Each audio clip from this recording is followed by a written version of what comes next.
Bismillahirrahmanirrahim. Assalamualaikum warahmatullahi wabarakatuh. Alhamdulillahi rabbil alamin. Wabihi nasta'inu ala umuri dunya waddin. Wa sallallahu ala nabiyyina wa sayyidina Muhammadin wa ala alihi wa sahbihi ajma'in, amma ba'd. Kita panjatkan puja dan syukur kehadirat Allah Subhanahu wa taala. Pada kesempatan pagi menjelang siang yang berbahagia kali ini, tanggal 14 Jumadats Tsaniyah 1446 Hijriah atau yang bertepatan dengan tanggal 16 Desember 2024, kita kembali diberi kekuatan, kesehatan, hidayah serta taufik dari Allah Jalla wa Ala, sehingga kita bisa kembali menghadiri pengajian rutin Senin pagi di Masjid Manarul Ilmi di Komplek Pondok Pesantren Tunas Ilmu di Desa Kedung Wuluh, Purbalingga ini. Kita berharap semoga Allah Subhanahu wa taala berkenan untuk melimpahkan kepada kita semuanya ilmu yang bermanfaat, sehingga bisa kita amalkan sebagai bekal untuk menghadap kepada Allah Jalla wa Ala. Allahumma amin. Salam dan salam semoga senantiasa tercurahkan kepada junjungan kita Nabi Agung Muhammad sallallahu alaihi wasallam, kepada keluarganya, sahabatnya dan umatnya yang setia mengikuti tuntunannya hingga akhir nanti. Bapak-bapak, ibu-ibu, para hadirin, para hadirat, dan juga segenap pendengar serta pemirsa rahimani wa rahimakumullah. Alhamdulillah, kita kembali mengkaji tema fikih doa dan zikir, yang kali ini kita memasuki serial nomor 225, mengangkat tema redaksi doa istiftah bagian yang pertama. Jadi kemungkinan besar ini akan cukup panjang karena doa istiftah yang diajarkan oleh Nabi SAW itu banyak. Ini baru bagian pertama, mungkin bisa sampai 7, 8, mungkin bisa sampai 10. Ya, ini akan cukup panjang. Semoga Allah Azza wa Jalla berkahi ilmu yang kita pelajari. Kita pernah sampaikan pada pertemuan sebelumnya bahwa Rasulullah sallallahu alaihi wasallam saat sholat itu beliau enggak cuma membaca satu jenis doa istiftah. Justru Nabi kita Muhammad sallallahu alaihi wasallam itu membaca beberapa jenis atau beberapa redaksi. Maka disinilah pentingnya kita mempelajari redaksi-redaksi tersebut. Tujuannya agar kita bisa amalkan, itu yang pertama. Dan yang kedua tujuannya adalah supaya kita nggak gampang menyalahkan orang lain yang berbeda bacaannya dari kita.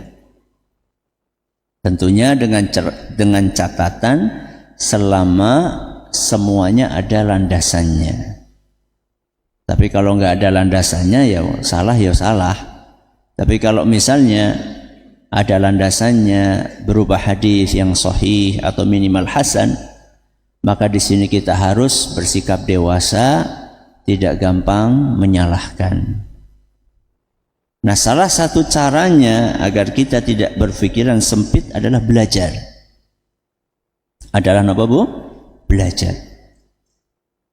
Jadi doa istiftah yang dicontohkan oleh Nabi SAW itu ada yang panjang, ada yang sedang, dan ada yang pendek. Ada yang apa? Panjang, ada yang sedang, dan ada yang pendek. Jangan suka yang mana? Bu? Giliran doa mintanya yang pendek. Maka kita mulai dari yang pendek terlebih dahulu. Ya, doa istiftah yang paling pendek setahu saya akan kita pelajari hari ini. Berbunyi subhanakallahumma wa bihamdika wa tabarakasmuka wa ta'ala jadduka wa la ilaha ghairuka. Sampun apal? Loh, jere pendek.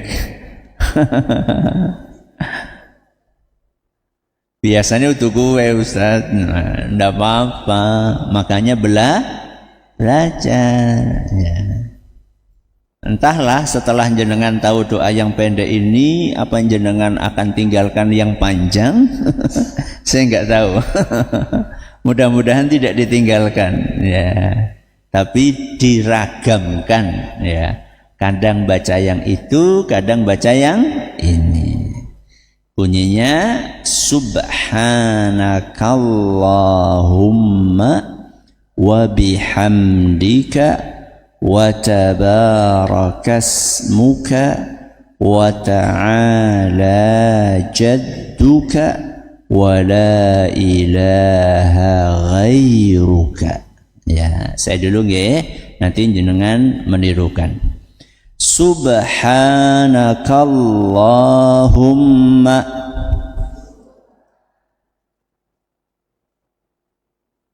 wa bihamdika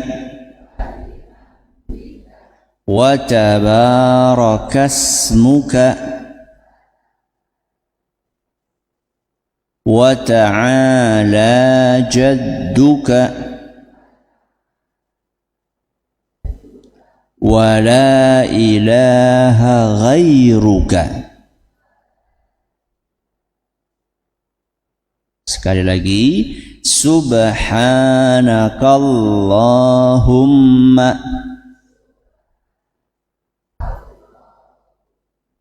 wa bihamdika wa tabarakasmuka wa ta'ala jadduka wa la ilaha ghairuka. Ayo bareng-bareng 1, 2, 3. Subhanakallahumma wa bihamdika wa tabarakasmuka wa ta'ala jadduka wa la ilaha ghairuka. Coba sendirian 1, 2, 3.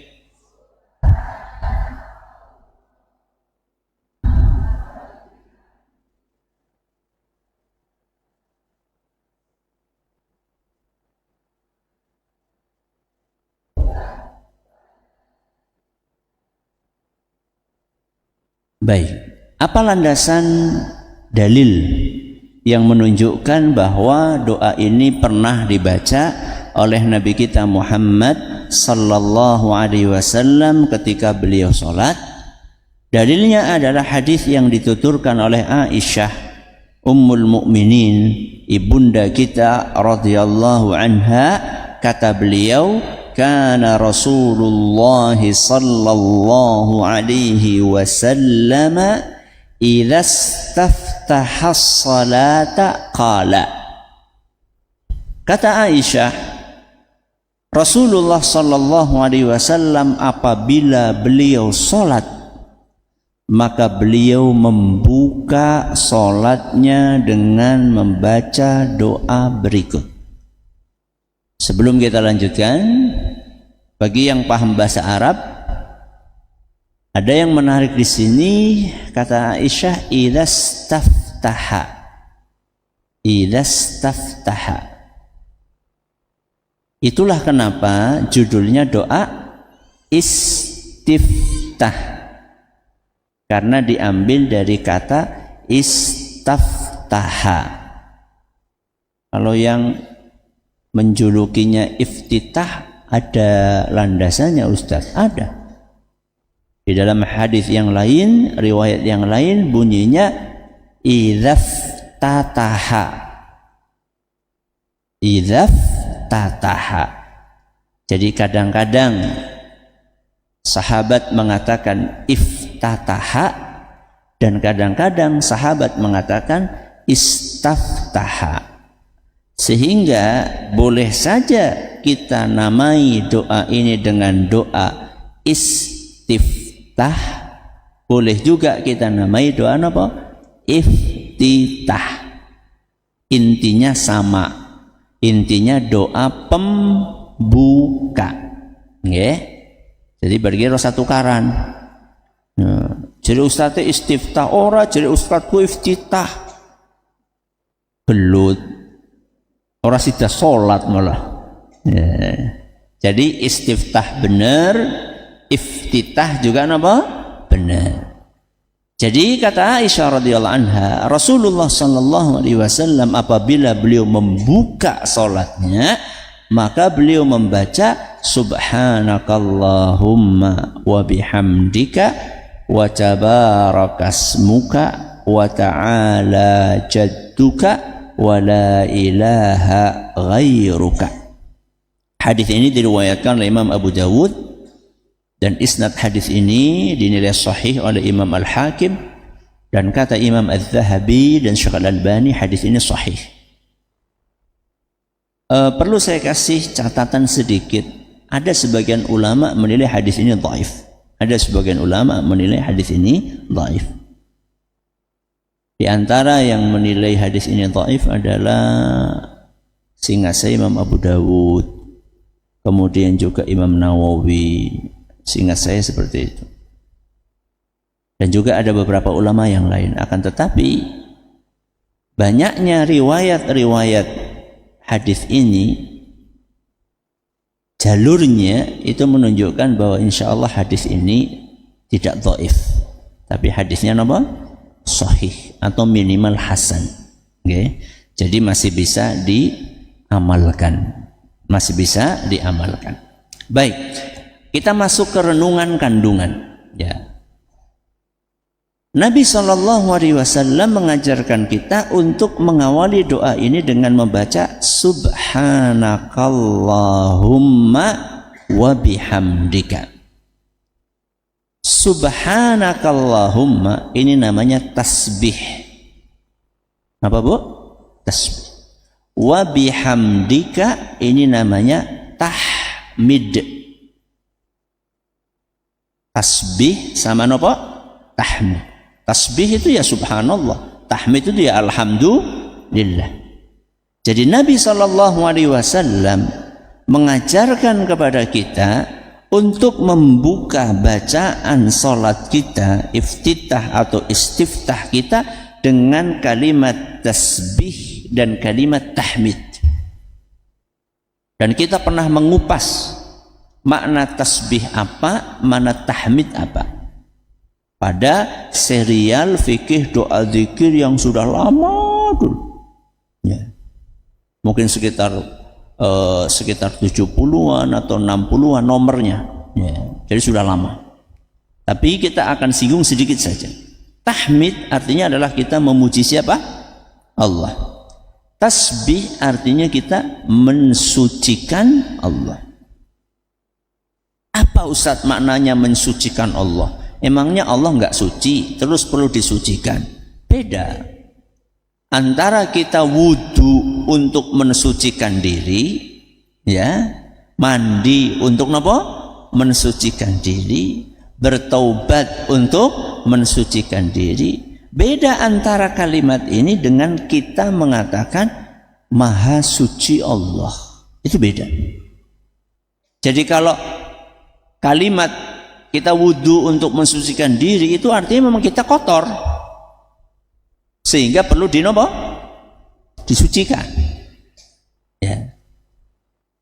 Kita sedang berhadas, ya, karena habis buang air kecil atau buang air besar atau habis buang angin atau dalam kondisi junub atau dalam kondisi baru haid, ya. Nah, dalam kondisi seperti itu, maka kita perlu mensucikan diri. Manusia itu ketika mensucikan diri awalnya kotor. Tapi ketika kita mengatakan ayo kita mensucikan Allah, itu bukan berarti Allah itu naudzubillah kotor terus perlu disucikan. Beda. Mensucikan Allah itu artinya adalah kita mensucikan pikiran kita, mensucikan hati kita ketika terlintas hal-hal yang tidak pantas tentang Allah. Itu artinya. Jadi kalau misalnya tiba-tiba terbersih di benak kita hal-hal yang enggak layak buat Allah, hal-hal yang negatif tentang Allah, segera kita sucikan otak kita, kita sucikan hati kita dari pikiran-pikiran negatif tersebut. Itu artinya subhanallah. Saya kasih contoh. Jangan pernah dapat musibah, Bu? Pernah dapat musibah enggak? Pernah. Kalau orang yang tidak beriman saat dapat musibah itu akan terbersit di dalam benaknya hal-hal buruk tentang Allah. Contoh, Allah ini kejam, naudzubillahi min dzalik. Allah ini tidak adil, naudzubillahi min dzalik. Allah ini zalim, naudzubillahi min dzalik. Nah, pikiran-pikiran tentang Allah yang enggak baik-baik tadi, Allah enggak adil, Allah kejam, Allah zalim, itu harus cepat-cepat dibuang dari otak kita. Harus cepat-cepat dibersihkan dari hati kita. Kenapa? Karena itu tidak pantas bagi Allah. Sebab Allah itu tidak punya kekurangan. Allah itu tidak punya aib. Allah itu tidak punya keburukan. Beda dengan manusia. Kita punya keburukan enggak, Bu? Punya. Banyak apa sedikit? Banyak. Kita punya aib enggak? Punya. Cuman bedanya aib kita ini ada yang kelihatan, ada yang enggak kelihatan. Jadi jenengan itu jangan terlalu mengkultuskan ustadz, ulama, mubaligh, dai. Karena ustadz juga punya kekurangan. Ustadz juga punya aib, cuman bedanya enggak kelihatan. Ya. Sedangkan yang lainnya aibnya kelihatan. Kita semuanya ini punya aib. Kita ini semuanya punya kekurangan. Berbeda dengan Allah Subhanahu wa ta'ala. Makanya di dalam ayat kursi yang rutin kita baca, salah satu cuplikan atau potongan ayat kursi itu adalah la ta'khudhuhu sinatu wala naum. Apa artinya, Bu? Mak, artinya apa, Pak? Allah tidak ngantuk wala naum, dan tidak tidur. Allah tidak ngantuk dan tidak tidur. Kenapa? Karena itu kekurangan. Allah itu enggak punya kekurangan. Ngantuk dan tidur itu kekurangan. Makanya manusia ngantuk dan tidur karena dia punya kekurangan. Apalagi ngantuk dan tidurnya ketika pengajian. Jajal ngacung sing wong lagi turu ngacung ya orang. Itu kekurangan. Ya. Allah nggak punya kekurangan. Ya. Ketidaktahuan itu juga kekurangan. Kelalaian itu juga kekurangan. Capek itu juga kekurangan. Wa ma massana min lughub. Kata Allah Subhanahu wa ta'ala, aku itu, kami, yaitu Allah, gak pernah capek. Gak pernah apa, Bu? Capek. Manusia pernah atau tidak capek? Sering. Kenapa capek itu kekurangan? Karena setelah itu butuh istirahat. Masa Allah istirahat? Ya tidak ada ceritanya. Karena Allah itu maha kuat, Allah itu maha kuasa, Allah itu maha perkasa. Ya. Allah itu maha mampu. Maka ya Allah nggak pernah punya kekurangan. Begitu pula Allah juga nggak punya aib. Ya, nggak punya apa bu? Aib. Ya. Aib itu contohnya sifat-sifat buruk. Ya. Kalau kekurangan tadi masih sifatnya manusiawi lah ya, ngantuk, tidur, itu bukan aib itu cuma kekurangan. Kalau aib itu pelit, terus apa lagi? Zolim, itu nama aib, jelek, ya, akhlaknya, perilakunya itu aib. Allah Azza wa Jalla tidak punya kekurangan dan tidak punya aib. Makanya Allah Subhanahu wa Ta'ala tidak pelit dan tidak zalim. Maka ketika kita ditimpa musibah, ya, padahal kita merasa sudah berusaha menjadi hamba Allah yang baik, sudah berusaha sholat, sudah berusaha puasa, sudah berusaha ngaji, sudah berusaha hijrah, kok ya ujian terus datang. Kemudian jenengan tengok kanan, tengok kiri, tetanggane nggak sholat, nggak puasa, nggak hijrah, malah sehat, duitnya akeh, bojone mobilnya gonta ganti, rumahnya ada di mana-mana. Lah wong wis hijrah, wis sholat, kok tetep kayak kiye? Allah sih adil apa ora? Na'udzubillahi min dzalik. Cepat ucapkan subhanallah. Karena Allah itu nggak pernah berbuat zalim, Bu, Pak. Ya tapi kan saya ini belum paham, Ustaz. Kenapa orang yang nggak sholat malah rizkinya lancar, wong sing sholat malah rizkinya seret itu gimana, Ustaz? Pertama, emang semuanya kayak gitu? Kan enggak.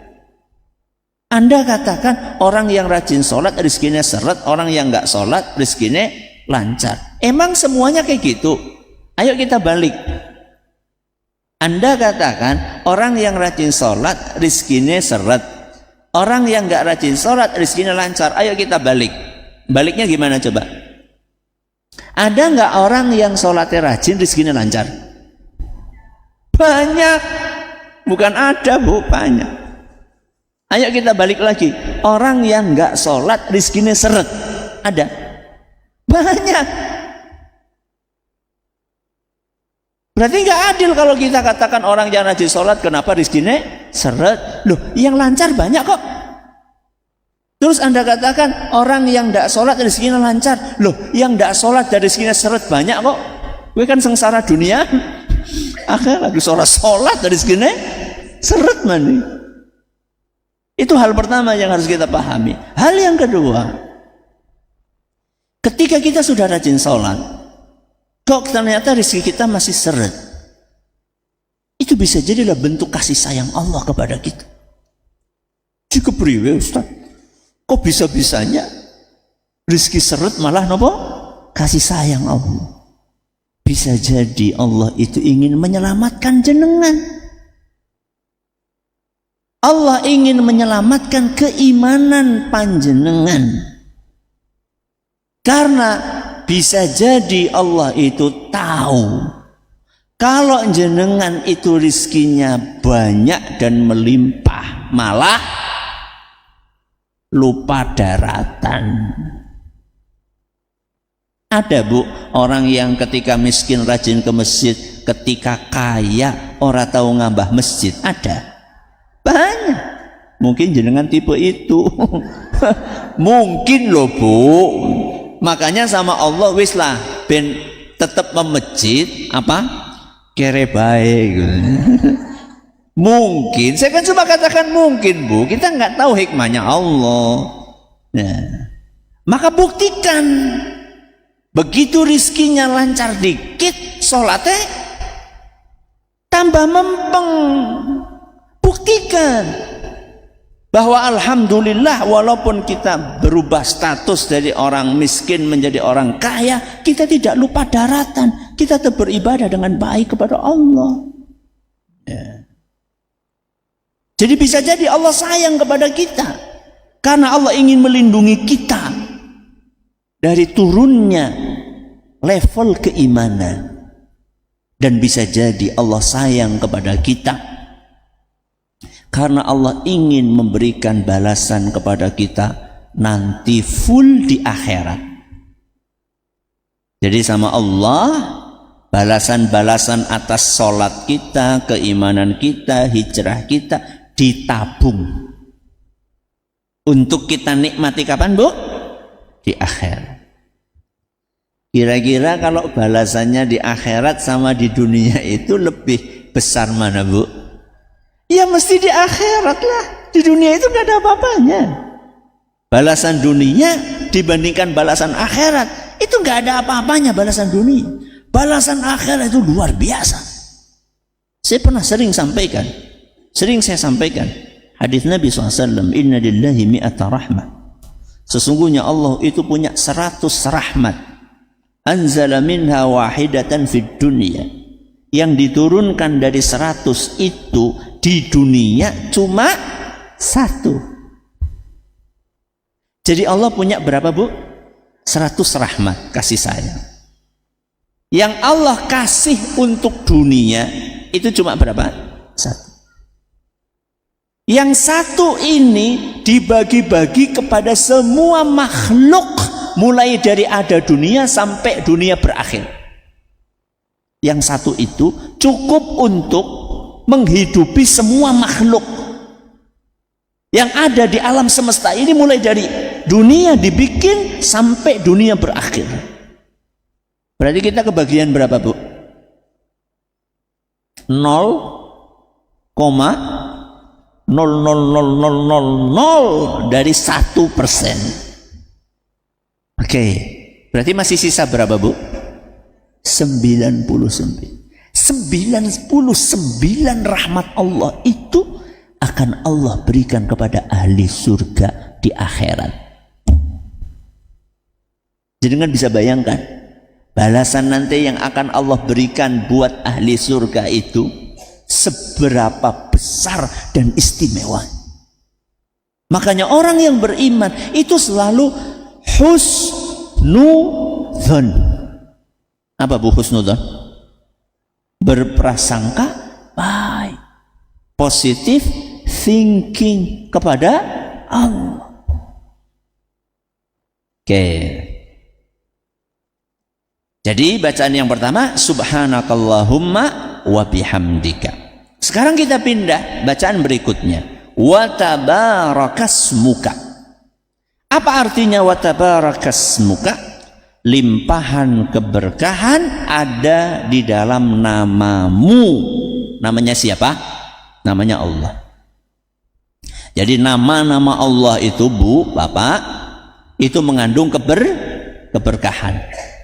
Makanya karena nama Allah itu mengandung keberkahan, kalau kita mau ngapa-ngapain, apalagi aktivitas yang positif, kita menyebut nama Allah dengan membaca bismillah. Kenapa? Supaya dapat berkahnya Allah. Jenengan kalau mau makan baca apa? Bismillah. Sehingga makanan yang kita konsumsi jadinya berkah. Ya. Nah, kalau nggak baca bismillah gimana, Bu? Hah? Setan ikut makan. Ya. Jadi ketika kita mau makan nggak baca bismillah, maka setan akan berkata kepada teman-temannya, kita bisa dapat makan. Ya. Adraktumul mabita wat ta'am. Kalian hari ini bisa nginep di rumah orang ini dan bisa ikut makan. Berarti kancane siapa, Bu? Mulane seceting ora wareg. Naudzubillah min. Wis mangane akeh tapi tetep kering. Oh berarti sing lemu berkah ya? Ya ora mesti. Maca bismillah apa ora? Ya, baca bismillah enggak. Kalau baca ya insya Allah diberkahi sama Allah. Ya. Ketika kita akan berangkat, ketika kita keluar rumah akan berangkat kemana, kita juga baca apa?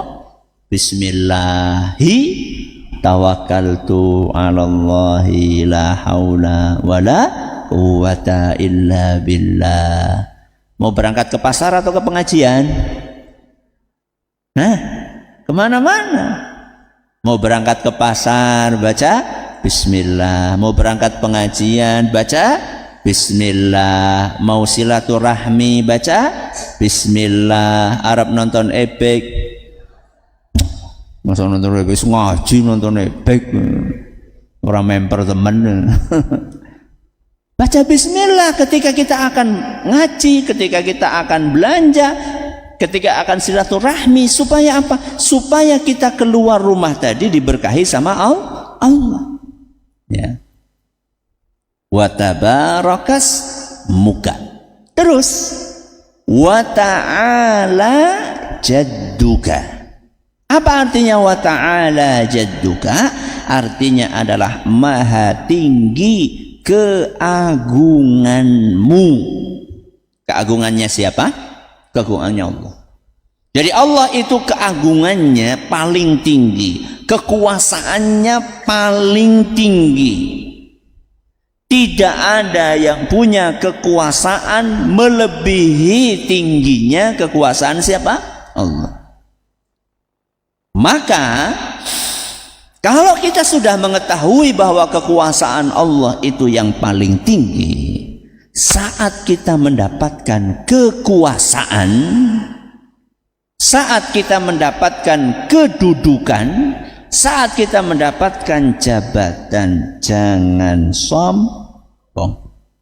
Setinggi apapun kedudukan tersebut, setinggi apapun jabatan tersebut, karena setinggi-tingginya kedudukan manusia tetap sangat rendah dibandingkan kedudukannya Allah Azza wa Jal.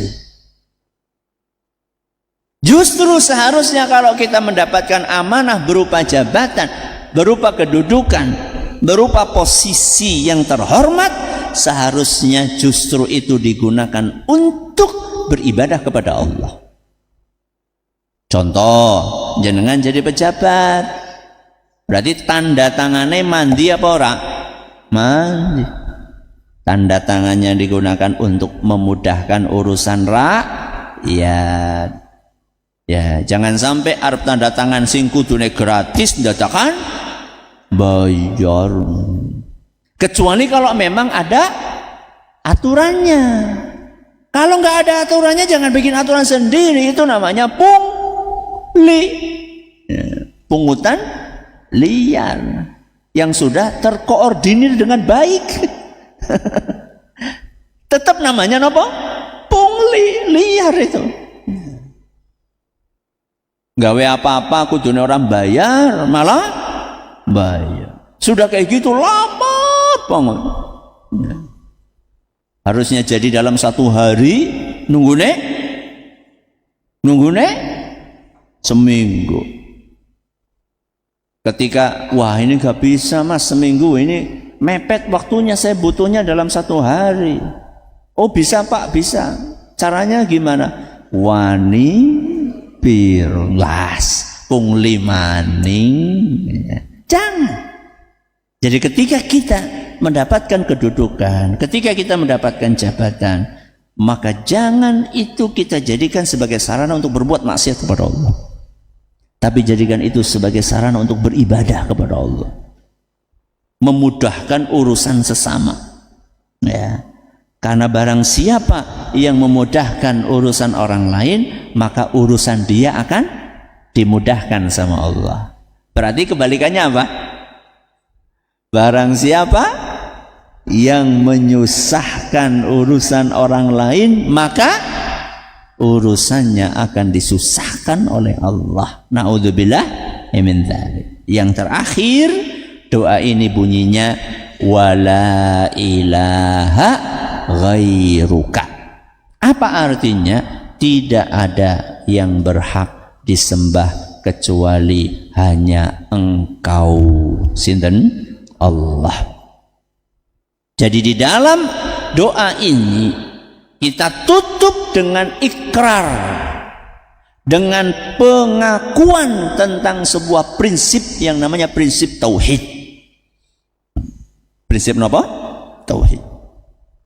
Prinsip yang mengajarkan kepada kita tidak boleh disembah, tidak boleh diibadahi kecuali cuma Allah. Makanya kita ini diajarin inna salati, terus wa nusuki wa mahyaya wa mamati lillahi rabbil alamin. Sesungguhnya salatku, sembelihanku, hidupku, matiku untuk siapa? Lillah, untuk Allah, Rabb semesta alam. Itu yang harus kita lakukan. Maka setelah kita memahami doa ini, tidak boleh setelah ini sholatnya untuk selain Allah, kurbannya untuk selain Allah, doanya kepada selain Allah, istighothahnya minta kepada selain Allah. Tidak boleh. Ya Ustaz, tapi kan ada orang yang kayak gitu Ustaz. Aneh. Wong bacanya subhanakallahumma bihamdika, ditutup dengan wala ilaha ghairuka. Tidak ada yang berhak disembah kecuali Engkau ya Allah. Kok masih menyembah selain Allah? Itu aneh. Ya terus kok bisa Ustaz? Ya mungkin dia baru baca dengan apa? Lisan. Belum dipahami maknanya, belum diresapi kandungannya. Makanya setiap kita belajar fikih, doa dan zikir, selalu ada pembahasan tentang apa? Renungan kandungan. Jadi kita ini pengen naik kelas, ya. Jadi ajak tahu terus, ya. Sing tahu pengennya munggah kelas jadi apa? SD. Ya. Sing SD pengennya munggah kelas jadi SMP. Sing SMP jadi SMA. Jadi maksud saya itu, kita ini jangan terus begini-begini terus gitu loh. Jangan terus-terusan begini kita. Doa nggak ngerti maknanya, nggak paham kandungannya. Kalau dulu kita seperti itu, maka hari ini jangan seperti itu. Caranya ngaji.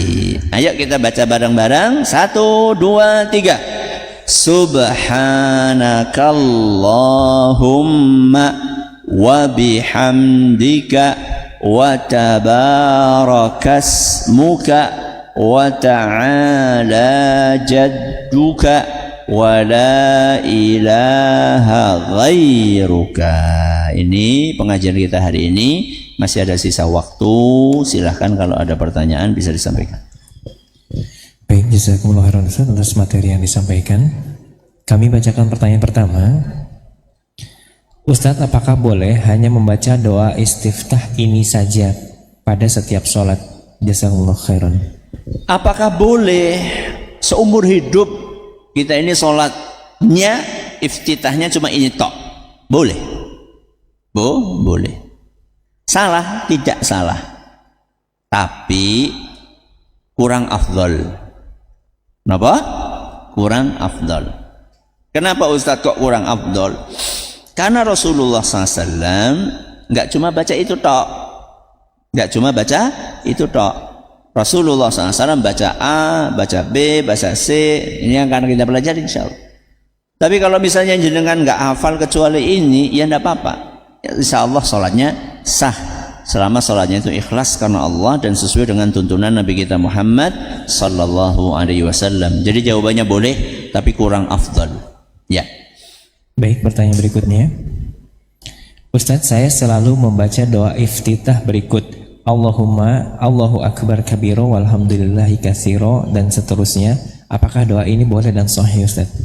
Kita akan masuk insya Allah pembahasan tentang doa tersebut, dan saat itu nanti kita akan kupas dalilnya yang melandasi doa tersebut dan kapan dibacanya doa iftitah tersebut berikut dengan renungan kandungannya insya Allah. Ya. Baik, jazakumullah khairan atas jawabannya. Satu pertanyaan terakhir, Ustadz, ketika sholat di rakaat kedua terkadang terlintas apakah sudah membaca surat Al-Fatihah atau belum. Akhirnya saya membaca ulang surat Al-Fatihah. Pertanyaannya, apakah sholatnya sah, Ustaz? Kalau keraguan itu muncul setelah selesai dilakukannya ibadah, maka kata para ulama kita, jangan dipedulikan. Apanya yang jangan dipedulikan? Perasaan ragu tadi. Jadi kalau kita ini sudah selesai melakukan ibadah, kok muncul keraguan, hanya ragu ya, bukan yakin, maka tinggalkan keraguan tersebut, abaikan, jangan pedulikan. Karena itu gangguan dan godaan dari siapa? Setan. Tapi kalau tengah-tengah ibadah, saya sudah baca atau belum ya? Kok jenengan merasa ragu? Baca aja, nggak apa-apa. Kalau masih dalam kondisi apa? Di tengah-tengah ibadah. Tapi kalau sudah selesai, sudah. Abaikan itu, karena itu adalah gangguan dari setan. Kayak tadi misalnya, pas masih sholat nih, masih sholat. Rakaat kedua, tadi saya udah baca Fatihah belum ya? Kalau ragu udah baca Fatihah, enggak apa-apa. Ya. Karena itu masih dalam sholat. Ya, masih dalam sholat. Baik, kita sebelum tutup ini ada salah satu jamaah kita yang sedang sakit, namanya Ibu Badriyah. Kita doakan semoga beliau dikaruniai kesembuhan total oleh Allah Subhanahu wa ta'ala. Alhamdulillahirabbil alamin, arrahmanir rahim, maliki yaumiddin. Allahumma salli ala Muhammad wa ala ali Muhammad kama sallaita ala Ibrahim wa ala ali Ibrahim innaka Hamidum Majid. Allahumma barik ala Muhammad wa ala ali Muhammad kama barakta ala Ibrahim wa ala ali Ibrahim innaka Hamidum Majid. Allahumma rabban nas mudhibal ba's ishfi Ibu Badriyah anta syafi la shifaa illa shifaa'uk shifaa'an la yughadiru saqama. اللهم رب الناس مذهب البأس اشفها أنت الشافي لا شفاء إلا شفاؤك شفاء لا يغادر سقما. اللهم رب الناس مذهب البأس اشفها أنت الشافي لا شفاء إلا شفاؤك شفاء لا يغادر سقما. وآخر دعوانا الحمد لله رب العالمين. Terima kasih atas perhatiannya, mohon atas segala kurangannya. Kita akhiri dengan doa kafaratul majlis. Subhanakallahumma wa bihamdika asyhadu an la ilaha illa anta astaghfiruka wa atubu ilaik. Wassalamualaikum warahmatullahi wabarakatuh.